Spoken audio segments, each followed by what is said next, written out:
బాబోయ్ పులి. ఒక ఊరిలో రంగడు అనే అబద్ధాల కోరు ఉండేవాడు. ఊళ్ళో అందరితో ఎప్పుడూ అబద్ధాలు చెబుతూ ఆనందించేవాడు. ఒకరోజు వాడి నాన్న మేకలను అడవికి తీసుకువెళ్ళి మేపుకు రమ్మన్నాడు. రంగడు మేకల మందను అడవికి తోలుకు వెళ్ళాడు. వాడికి పక్కనే పొలంలో పనిచేస్తూ రైతులు కనిపించారు. వాళ్ళని ఆట పట్టిద్దామనుకుని బాబోయ్ పులి కాపాడండి అని గట్టిగా అరవసాగాడు. అది విన్న రైతులంతా పలుగు పారా పట్టుకుని పరుగు పరుగున వచ్చి ఏదిరా పులి అని అడిగారు.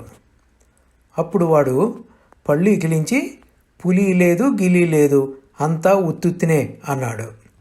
రైతులంతా తిట్టుకుంటూ పనిలోకి వెళ్ళిపోయారు. కొంతసేపు అయ్యాక మళ్ళీ వాడు బాబోయ్ పులి కాపాడండి అని అరిచాడు. ఈ మాట అది విన్న రైతుల్లో కొందరు మాత్రమే మళ్ళీ ఆదరాబాదరా పరుగెత్తుకు వచ్చి ఎక్కడ్రా పులి అని అడిగారు.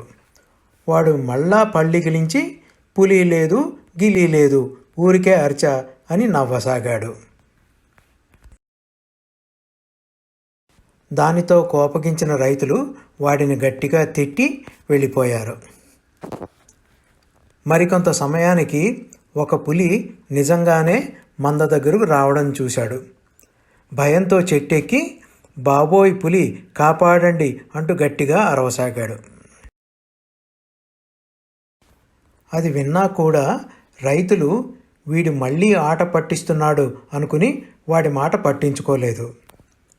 ఈలోగా పులి ఒక మేకను ఎత్తుకుపోయింది.